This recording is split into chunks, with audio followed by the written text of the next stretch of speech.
No inverno de 2007, uma executiva bem-sucedida desembarcou de um táxi na porta de sua casa e desapareceu. Seu marido, conhecido pela vizinhança como Senhor Mamãe, a esperava dentro de casa enquanto seus filhos pequenos dormiam. 5 dias depois, no Dia dos Namorados americano, ele relatou o desaparecimento da esposa e chorou diante das câmeras de televisão, convencendo o mundo de que era um marido desesperado.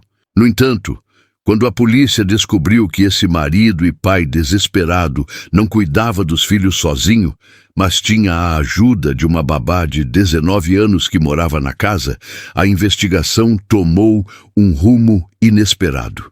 E então uma descoberta macabra foi feita.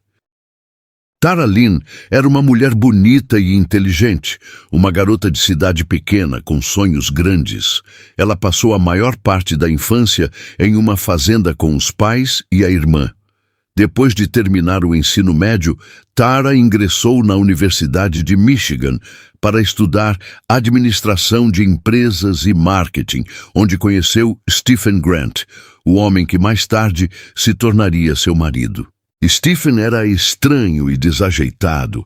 Ele não era o homem mais popular da universidade. Não era o mais bonito. Então, ninguém imaginava que ele conseguiria alguém como Tara. Conquistá-la foi um grande golpe de sorte para Stephen. Ele se apaixonou por ela desde o primeiro momento, mas Tara não se sentiu atraída. Stephen não era exatamente o tipo de homem que ela gostava, e além do mais, Tara estava namorando outra pessoa. Durante meses, por insistência de Stephen, eles mantiveram uma amizade. Ele insistia que queria algo mais, mas Tara continuava dizendo não, até que Stephen saiu da faculdade para trabalhar como assistente de um senador estadual. Ele contou a Tara que tinha a intenção de entrar para a política e que aquele era o melhor caminho para isso. Tara teve que voltar para casa quando seu avô faleceu, para o funeral, apenas para descobrir que Stephen havia viajado centenas de quilômetros até Ohio para poder estar ao lado dela e confortá-la. Tara não esperava aquele gesto e ficou genuinamente tocada quando o viu. Ela percebeu que ele realmente se importava com ela e que seus sentimentos deviam ser verdadeiros. Stephen passou o dia com ela e com a família no funeral, embora tenha sido uma situação desconfortável para ele, pois o namorado de Tara também estava presente. Depois de voltar para Michigan, Tara terminou seu relacionamento com o namorado e ligou para Stephen. Eles começaram a se ver com frequência e logo passaram a morar juntos. No início, dividiram um apartamento com outras pessoas, ocupando apenas um quarto.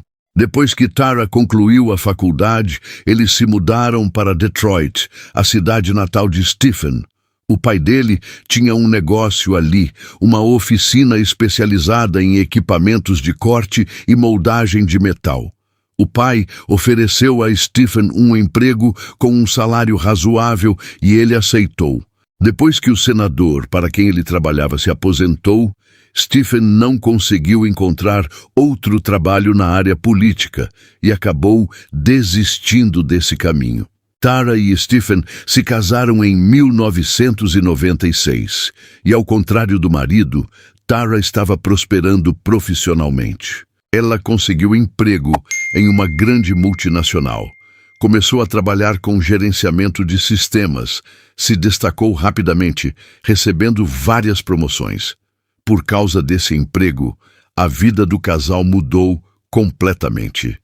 Eles passaram a dirigir carros novos e começaram a ter um padrão de vida muito acima do qual estavam acostumados. 4 anos após o casamento, eles tiveram a primeira filha, Lindsay, e 2 anos depois, um menino chamado Ian. Após o nascimento do segundo filho, o casal comprou uma casa em um bairro prestigiado do condado de Macomb, em Michigan, nos arredores de Detroit. O trabalho de Tara exigia que ela viajasse frequentemente para diferentes escritórios da empresa, o que a mantinha fora de casa por muitos dias, até que ela foi promovida a gerente de uma filial da empresa em San Juan, Porto Rico.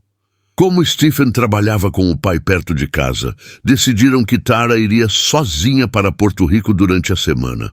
Stephen ficaria responsável pela casa e pelos filhos. Ele já cuidava de todas as tarefas domésticas, e ao comparar a renda dos dois, a decisão fazia sentido do ponto de vista financeiro. Stephen recebia um salário decente na empresa do pai, mas Tara ganhava significativamente mais. Para ser justo, Stephen não parecia se importar. Ele gostava de cuidar das crianças e administrar a casa. Não via problema algum em inverter os papéis tradicionais. Tara ficava em Porto Rico de segunda a sexta-feira. Na sexta à tarde, pegava um avião para Detroit, passava o fim de semana com a família e na segunda-feira voltava de avião para sua vida profissional. Enquanto Tara se destacava no trabalho sob o sol de São João, Stephen, que sonhava trabalhar com política, ficava em casa. Ele, eventualmente, era treinador de futebol e se autodenominava Senhor Mamãe, cuidando dos 2 filhos pequenos. Stephen adorava cuidar das crianças. Era extremamente presente no dia a dia delas. Parecia que o casamento estava funcionando. Mas será que estava mesmo? A imagem pública do casal parecia muito mais normal do que realmente era dentro de casa. O que acontecia entre 4 paredes, na verdade, estava perto de explodir. Era o ressentimento crescente de Stephen que alimentava as chamas. Enquanto a esposa ascendia profissionalmente, ele permanecia estagnado em casa com as crianças. No fundo, ele provavelmente se sentia menos homem por essa situação. Eles começaram a brigar, e Stephen passou a buscar atenção em outro lugar. Ele tinha uma ex-namorada antes de conhecer Tara, e os dois voltaram a se falar. Eles começaram a trocar e-mails e logo ficou claro que Stephen estava tentando marcar um encontro que provavelmente levaria a algo romântico. Quando a mulher o lembrou de que ele era casado, Stephen disse que tratava os votos do casamento como limites de velocidade. Sabe, estão ali, mas às vezes você precisa quebrá-los. Ao mesmo tempo, Stephen era extremamente ciumento. Ele suspeitava que Tara estivesse tendo um caso. Ele encontrou coisas no computador dela sobre um relacionamento antigo que parecia ter sido retomado, e acreditava que ela estivesse tendo um caso com seu chefe em Porto Rico. Apesar de tudo, o casal continuou junto, até uma noite em que tudo desmoronou. Era uma noite gelada de sexta-feira em fevereiro. Tara chegou em casa vinda de Porto Rico. Ela informou a Stephen que voltaria no domingo, um dia mais cedo do que o planejado. Eles começaram a discutir. Stephen disse que aquilo precisava parar. Ela estava sempre viajando. Nunca tinha tempo suficiente para ele e para os filhos. Furiosa, Tara fez as malas e saiu pela porta da frente. Ela desceu a entrada da casa e entrou em um carro preto de transporte e foi embora. Horas depois, Stephen tentou ligar para ela. Nos dias seguintes, ele continuou ligando, mas ninguém atendia. Ele também ligou para o chefe dela em Porto Rico e para a família, mas ninguém parecia preocupado ainda. Eles acreditavam que ela só estava esfriando a cabeça depois da briga, mas após 5 dias tentando desesperadamente encontrá-la, no dia dos namorados, Stephen finalmente registrou o desaparecimento de Tara. A polícia imediatamente percebeu que algo não fazia sentido. Executivas bem-sucedidas simplesmente não desapareciam nos subúrbios de Detroit. 2 detetives foram até a casa. Stephen parecia extremamente nervoso, agitado, tentando cooperar demais. Quanto mais perguntas faziam, mais nervoso ele ficava. Mas estar nervoso não significava ser culpado. Porém, logo os investigadores descobriram que Tara não havia voltado para Porto Rico. Seu passaporte não foi usado. Seu cartão de crédito não foi usado. Seu celular parou de registrar atividades. Nenhum serviço de táxi ou transporte havia buscado alguém na casa dos Grant naquela noite. Stephen foi chamado para prestar depoimento. Ele repetiu a mesma história que na noite de sexta-feira, 9 de fevereiro, Tara chegou em casa como de costume. Segundo ele, depois de falar com os filhos e com ele, ela recebeu uma ligação e disse que precisaria voltar para Porto Rico no domingo, e não na segunda-feira, como era esperado. Stephen não gostou da notícia e os dois começaram a discutir. Ele reclamou do fato de nunca ficarem juntos, de ela quase não estar com a família e de não achar certo que ela fosse embora um dia antes do previsto. Segundo ele, depois de uma longa discussão, Tara fez as malas. Um carro parou na frente da casa. Ela entrou nele e foi embora. Depois disso, ele teria ligado várias vezes naquela noite e ao longo da semana, mas todas as chamadas caíam na caixa postal, sem resposta. Enquanto a investigação avançava, a polícia descobriu que Stephen e a babá alemã da família, Verena Dirks, de 19 anos, estavam tendo um caso. A babá foi chamada para depor. Ela contou que no dia 9 havia passado a noite em um bar com amigos. Quando voltou para a casa da família Grant, encontrou Stephen na garagem, irritado porque Tara tinha ido embora. Verena confirmou que mantinha um caso com Stephen desde janeiro. Ela confessou que no dia 8, apenas um dia antes de Tara voltar para casa, eles tiveram relações dentro da residência. Quando Stephen foi questionado sobre o relacionamento com Verena e sobre os e-mails enviados à ex-namorada, ele disse que tudo aquilo era coisa de homem, brincadeira, e afirmou que só traiu Tara porque acreditava que ela fazia o mesmo com ele. Stephen admitiu ter instalado um programa especial no computador da esposa para ler suas mensagens, mas não encontrou nenhuma prova que confirmasse suas suspeitas de que ela o traía com o seu chefe. Além de uma coletiva de imprensa da qual participou ao lado dos detetives, Stephen organizou várias outras por conta própria, muitas vezes aparecendo ao lado do advogado. Ele insistia que estava fazendo tudo o que podia para encontrar a esposa. Afirmava que sentia muito a falta dela e estava preocupado que algo terrível pudesse ter acontecido, mas que, acima de tudo, estava fazendo aquilo pelo bem dos filhos. Na época do desaparecimento de Tara, as crianças tinham apenas 7 e 5 anos, ainda muito pequenas, e sentindo muito a falta da mãe. Durante essas coletivas, Stephen parecia visivelmente abalado. Sua voz tremia e ele frequentemente lutava para conter as lágrimas. Porém, a cada nova aparição, Stephen retratava a esposa de forma cada vez mais negativa, como se tentasse convencer o público de que Tara não havia sido uma esposa ou mãe ideal e que ele, ao contrário, havia sido um marido e pai dedicado. Expressava ressentimento pelas frequentes viagens de trabalho de Tara, afirmando que ela o tratava como um motorista particular e era uma mãe ruim que não passava tempo suficiente com os filhos. Stephen declarou: "Eu era uma mãe melhor do que Tara. Não há outra forma de dizer isso. Eu era a mãe da casa. Ela estava fora o tempo todo." Stephen sugeriu que Tara nunca comparecia às atividades das crianças, contradizendo declarações da família dela, que insistia que ela fazia todo o possível para estar presente. Quando os repórteres perguntaram sobre a situação financeira da família e se ele vivia principalmente do dinheiro de Tara, Stephen ficou indignado e insistiu que não precisava de um centavo dela. Stephen acusou Tara de infidelidade, sem apresentar qualquer prova. Ele condenou repetidamente Tara e enfatizou o quanto o casamento havia sido difícil para ele. Toda vez que Stephen ia à delegacia, os investigadores notaram que ele parava no posto de gasolina do outro lado da rua ao sair. Curiosos com esse hábito, eles descobriram que ele estava comprando todos os jornais locais disponíveis, aparentemente para verificar o que já havia sido noticiado sobre o caso. Na última semana de fevereiro, um novo elemento surgiu.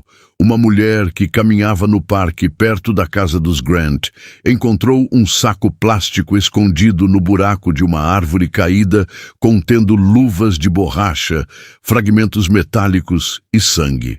O material foi entregue à polícia. Os testes confirmaram que o sangue era de Tara. Os fragmentos encontrados correspondiam a ferramentas semelhantes usadas na oficina do pai de Stephen. Finalmente, os investigadores tinham algo concreto que ligava Stephen ao caso. Isso deu aos investigadores base legal para solicitar um mandado de busca, tanto para a casa de Stephen quanto para a oficina de seu pai, onde ele eventualmente trabalhava. No dia 2 de março, os policiais foram até a casa para realizar a busca. Stephen estava presente e parecia extremamente nervoso. Ele disse que sairia para caminhar com o cachorro e deixou a casa. A busca começou e, depois de revistarem a casa, os agentes passaram para a garagem. Um deles foi atraído por um recipiente plástico. Parecia claramente novo. Aquele policial havia estado na casa em 14 de fevereiro, quando Stephen registrou o desaparecimento da esposa. Ele se lembrava de ter estado naquela mesma garagem e não recordava de ter visto o recipiente ali naquela ocasião. Ao abrir, fizeram uma descoberta chocante. Dentro havia um torso humano, sem cabeça, braços ou pernas. A roupa ainda estava no corpo e, exatamente como Stephen havia descrito aos investigadores, correspondia às roupas que Tara usava quando foi vista pela última vez. A verdade sobre o que tinha acontecido com Tara estava o tempo todo ali, na garagem da família, mas o responsável não voltou para casa naquela noite. Stephen Grant tinha desaparecido. Uma caçada policial foi iniciada. Ao mesmo tempo em que a casa dos Grant era revistada, a oficina do pai de Stephen também estava sendo examinada. O local não era limpo há muito tempo, exceto ao redor de uma máquina em particular. Alguém havia limpado apenas aquele ponto. Os agentes notaram limalhas de metal perto da máquina, idênticas às encontradas no saco plástico com as luvas de borracha escondidas no parque. Não era difícil imaginar o que havia acontecido ali algumas semanas antes. Claramente, Stephen concluiu que seria mais fácil esconder o corpo de Tara se ele não estivesse inteiro. Os investigadores sabiam que Tara estava morta. Parte de seu corpo havia sido encontrada. Mas onde estava o resto? Decidiram fazer uma nova busca no parque. Desta vez, com a ajuda de cães farejadores, encontraram mais partes. Nem todas foram recuperadas, mas a maioria. Uma autópsia posterior determinou que Tara havia sido estrangulada. A irmã de Stephen entrou em contato com a polícia, pois ele havia ido até a casa dela e deixado o cachorro. Disse que seria preso em breve, mas antes que isso acontecesse, pretendia dirigir para o norte, até um parque nacional que ele e Tara costumavam visitar juntos. Os investigadores descobriram que ele havia emprestado o carro de um amigo e provavelmente o usava para se deslocar. Conseguiram estabelecer onde o veículo havia sido visto pela última vez. E ao rastrearem o carro, seguindo as marcas dos pneus na neve, a polícia finalmente chegou até ele. Stephen estava no parque e, apesar do frio intenso e da neve, vestia apenas meias, roupa de baixo e camisa. Seu estado mental estava alterado e ele estava vendo coisas que não existiam e falando com as árvores. Foi levado de helicóptero ao hospital, pois sua temperatura corporal havia caído e ele precisava de cuidados médicos urgentes. Quando o estado de Stephen melhorou, ele contou que pretendia tirar a própria vida e, caso a polícia não o tivesse encontrado, teria conseguido. Quando os investigadores finalmente puderam interrogá-lo, Stephen confessou tudo. Segundo ele, quando Tara chegou em casa e disse que precisaria ir embora um dia antes, começaram a discutir e, durante a discussão, ele bateu no rosto da esposa. Isso deixou Tara ainda mais furiosa, e ela disse que o casamento dos dois estava acabado, que pediria o divórcio e que tiraria os filhos dele. Stephen não podia permitir aquilo. Ele havia cuidado das crianças praticamente desde o dia em que nasceram. Passara mais tempo com elas do que a esposa, e agora ela queria levá-las para longe dele. Nos últimos 5 meses, desde que ela começou a trabalhar em Porto Rico, ele cuidou de tudo sem a ajuda dela. Era ele quem levava as crianças ao médico, às atividades extracurriculares. Ele não podia deixá-la tirá-las dele. Então a agarrou pelo pescoço e começou a apertar com toda a força. Ela lutava olhando nos olhos dele. Ele colocou uma peça de roupa sobre o rosto dela, para não precisar vê-la enquanto tirava a sua vida. Em seguida, enquanto os filhos dormiam, ele arrastou o corpo até a garagem e o colocou no porta-malas do carro. Nesse momento, a babá voltou para casa. Stephen fingiu achar que era Tara quem tinha voltado, que ela havia mudado de ideia. Tentou interpretar o papel de marido preocupado. Ele sabia que quando registrasse o desaparecimento da esposa, a polícia iria querer falar com a babá. Stephen confessou que no mesmo dia em que tirou a vida da esposa, passou a noite com a babá na cama que um dia havia dividido com Tara. O corpo de Tara permaneceu no porta-malas do carro durante todo o dia seguinte. Na manhã de domingo, ele o levou para a oficina do pai. Ele sabia que se não fizesse aquilo, passaria o resto da vida na prisão. Depois que terminou, embalou tudo em sacos plásticos, colocou em um container e voltou para casa. Pegou o trenó de neve dos filhos e foi até o parque. Em determinado momento, a corda escorregou de suas mãos e o trenó desceu a encosta. O container tombou e os sacos embalados se espalharam. Stephen nos recolheu, colocou tudo de volta no container e depois espalhou e enterrou pelo parque, esperando que os animais selvagens resolvessem o problema. Quando mais tarde soube que os investigadores planejavam realizar uma busca no parque, entrou em pânico. Temia não ter escondido bem um dos sacos, voltou ao parque, recuperou o saco e levou para a oficina do pai, deixando-o em cima do telhado. Em 1º de março, transferiu-o para a própria garagem. Planejava resolver aquilo no dia seguinte, mas, cedo naquela manhã, a polícia chegou à sua casa com um mandado de busca. Durante toda a conversa com a polícia, Stephen não demonstrou remorso. Pelo contrário, sorria e fazia piadas até mesmo ao descrever como se desfez do corpo. Enquanto Stephen aguardava o julgamento na prisão, seus filhos estavam vivendo com a irmã dele. No entanto, a família de Tara não concordava com aquela situação. A irmã de Stephen ainda mantinha contato com ele, sentia pena dele e até fazia piadas sobre o assassinato de Tara. Por fim, os familiares de Tara conseguiram que as crianças fossem morar com a irmã dela, embora a família de Stephen ainda tivesse direito de visitá-las. O julgamento começou em dezembro de 2007. Durante o processo, ficou provado através de e-mails e mensagens de texto que Tara e seu chefe nunca tiveram um caso. A relação entre eles era puramente profissional. Stephen sustentou que nunca planejou matar Tara.